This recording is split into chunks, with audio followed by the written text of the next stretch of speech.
Today, I'd like to introduce Jenny Douglas, a New Zealand-based registered dietitian who's here to talk to us about nutrition for mums.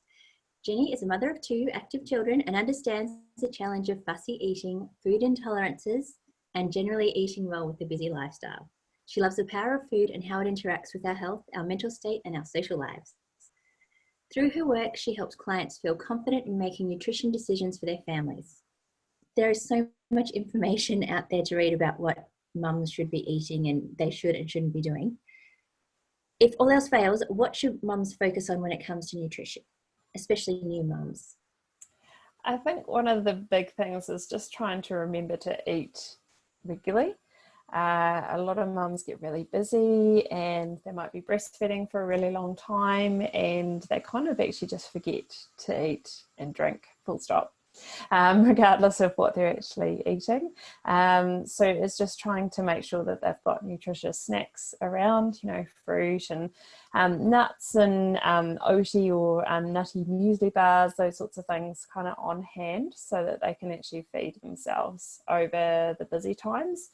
And I think the biggest thing is just not being too hard on yourself for, you're not going to be able to make beautiful gourmet meals, but you can probably scrabble together some scrambled eggs on toast with a carrot and a piece of bread, and that'll also do. Yeah, it's hard enough trying to learn how to be a mum. So if you did have a new mum who was struggling to remember to eat, what would you suggest for that? So what I usually say is every time you breastfeed, make sure you're having something to drink at the same time. So if your baby's drinking, you're drinking. So that's kind of a good prompt. And sometimes, depending on how often you're breastfeeding, sometimes it may be worth having a snack. A lot of times when you sit down, and especially if you breastfeed for, some newborn babies breastfeed for significant periods of time. So they might be breastfeeding for like 45 minutes. And so sometimes having snacks around at that time. But then you also have babies who are super efficient and are done and dusted in 2 minutes. I think using help where possible. So, saying yes when someone says, can I give you some help? Get them to bring around dinner for you, get your partner to maybe set up some things so that before they leave for work in the morning, maybe they've cut up a whole lot of veggie sticks and some hummus, and so you can kind of have some easy snacks without having to actually chop them up, especially if you've got an unsettled baby during the day and you can't do some of those tasks like chopping. Using help where you can, and also making sure that you often focus about your baby, but it's also just important that you're eating well, so that you can feed your baby well. Because if you fall apart, everyone's going to fall apart. That's right. What kind of struggles do you see pregnant mums facing when it comes to nutrition? Initially, often mums have nausea or vomiting, and that hopefully gets better by the 2nd and 3rd trimesters, but there are a few mums who have an unfortunate pregnancy where that continues on throughout the whole pregnancy. And so when you're feeling really sick, you certainly don't feel like salad. And so you kind of want those crunchy, salty, easy snacks. And so it's just working with that nausea, and often eating little and often is likely to just keep that under control. And also just think about the foods that are going to work. So instead of a salad, sometimes liquid meal replacements or soups can be better. And you can kind of hold those down rather than a big meal that might be quite heavy. And as the pregnancy progresses, often women have problems with constipation. And that can be really uncomfortable. So it's focusing on those foods that are natural laxative foods. So things like kiwi fruit, stone fruits, higher fibre foods such as oats or high fibre breads, that type of thing can be really useful to get the gut kind of going again. And then probably in the later stages of pregnancy, feeling incredibly full, even though you've only eaten half a cup of food, you're like, gosh, I just actually don't think I can eat anymore. So it's thinking, okay, well, rather than, especially for women who might only have breakfast and a big dinner, that's not going to work in the later stages of pregnancy. So it's thinking, okay, well, if you're going to cook dinner, maybe you portion it up into 3 little portions, so that maybe you have a small amount at 5 o'clock, small amount at 7, and then maybe you have a little bit the next day at morning tea time. So you're still getting that really nutritious food into you, but in just smaller amounts. But what if you only have the taste for something which you know is not necessarily good for you?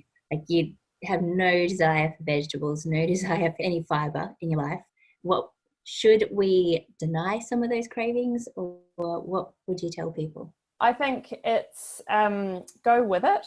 I really am a true believer and don't feel guilty for enjoying sweet things. Everyone loves chocolate, everyone loves sweets, everyone loves those things.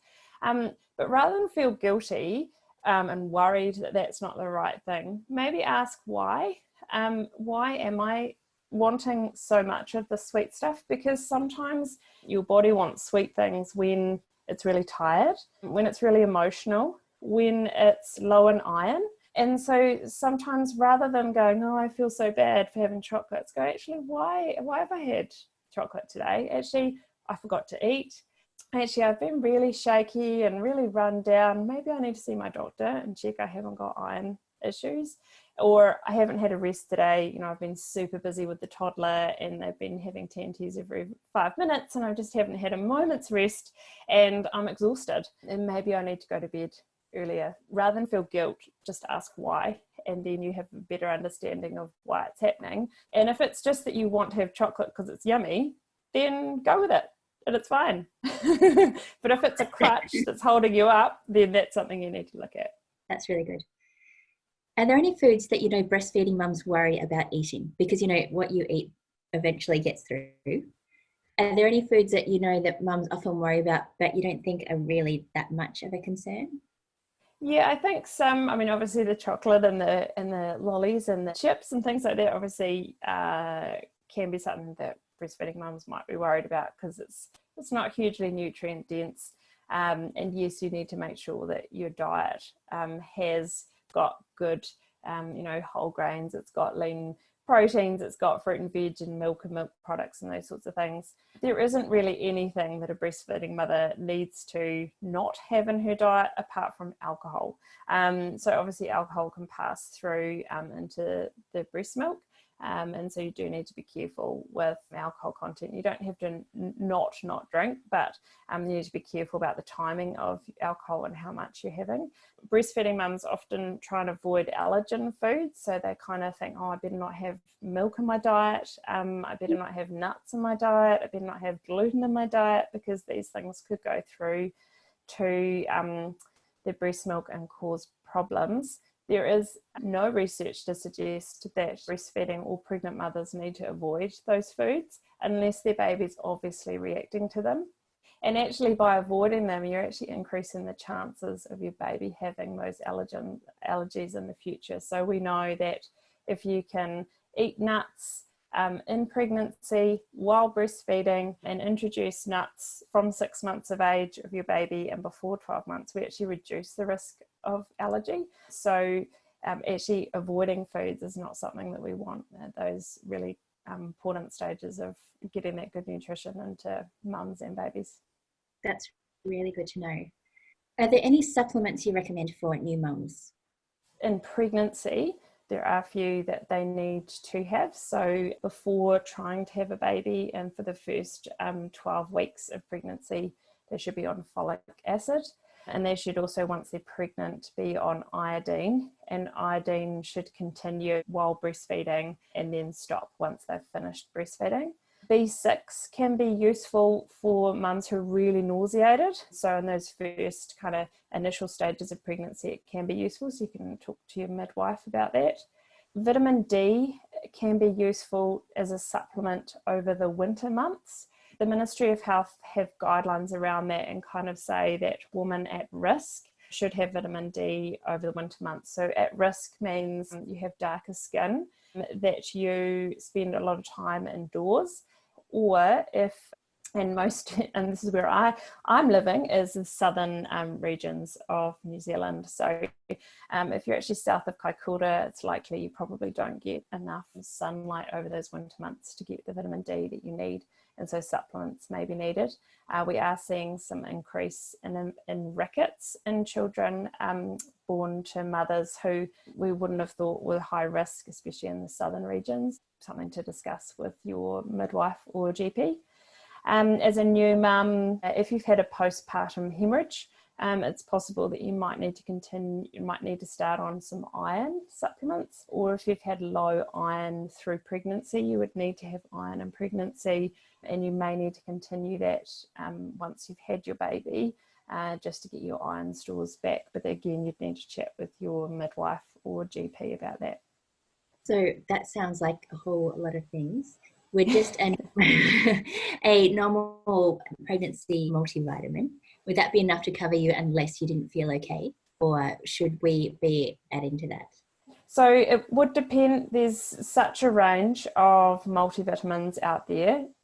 Your big ones, like Elevit and things like that. Yeah, sure, they're probably going to have the iodine and the folic acid that you need. So iodine and folic acid are the most likely that you'll need, and the other ones are kind of things that you need to discuss with the midwife.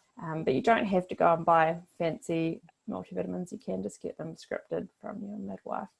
Once you got a bit older children, what struggles do you see? Because I know that you deal with families and kids who are fussy about eating.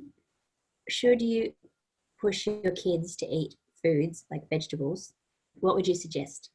Fussy eating is actually a normal developmental phase, and it's a normal process. So we often have babies that love food. So they start on solids at 6 months and they just love it, and they think that's just the best thing.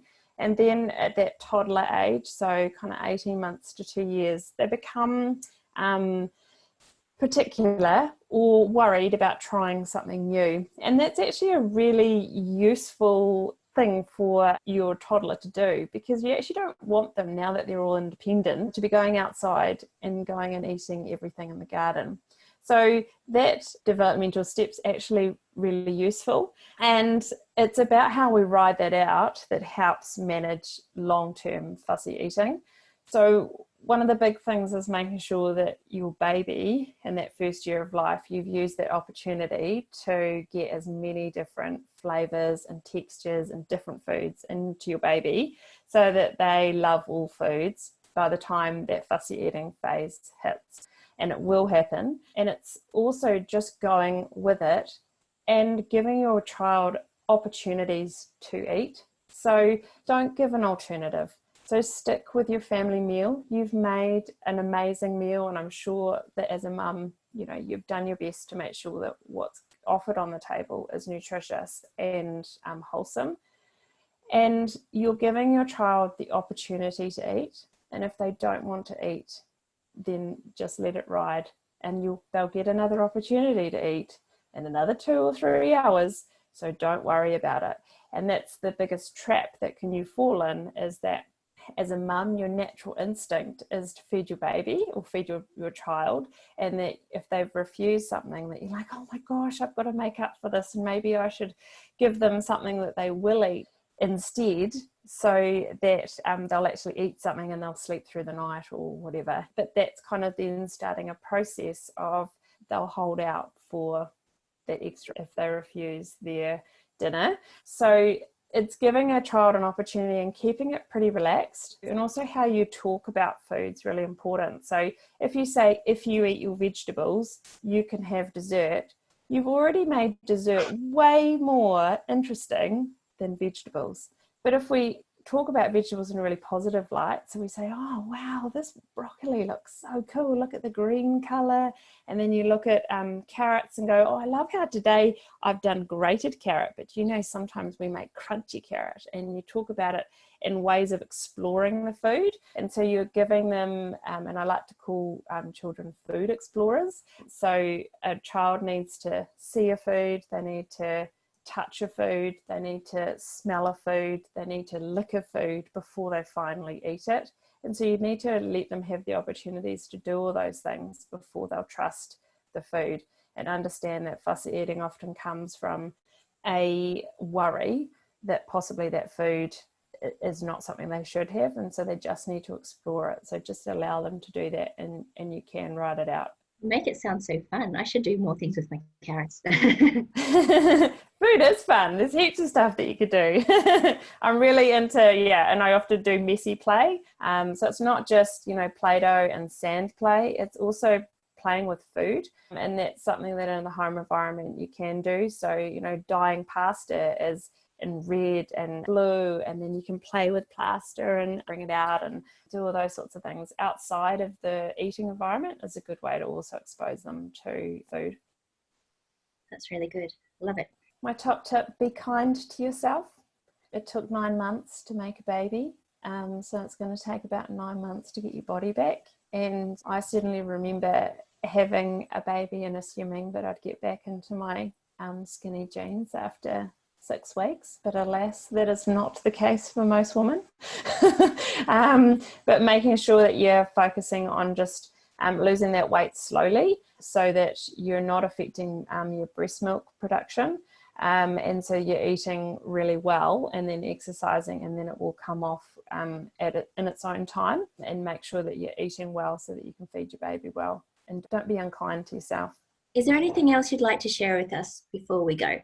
I guess it's overall just making sure that you're eating a variety of foods as a new mum, trying to focus on those kind of unprocessed foods as much as you can, your fresh fruit and veg and lean meats or plant-based proteins if that's a choice that you've made, and milk and milk products are really important for getting your calcium and those sorts of things. So trying to get a balance of things over nutrition and kind of eating regularly over the day. Where can we make contact with you if we'd like to learn more? So I have a company called Jumpstart Nutrition. So I've got a website, and on there there's heaps of information on my blogs about feeding your family well and managing tricky things like fussy eaters and kids with allergies and that type of thing. I've also got a Facebook page and an Instagram page. So both of those you can kind of follow and get a bit of information. I try to update them regularly on kind of tips of managing eating well with little ones in your house. And I also have on my website a series of starting solids seminars and also family nutrition seminars that you can watch online. And I do one of the starting solids seminars with a colleague who's done a PhD in baby-led weaning. So we kind of do a combined approach looking at baby-led weaning, puree, allergies, and listening to your baby's cues and feeding cues and that type of thing. That sounds really good. Thank you very much for today.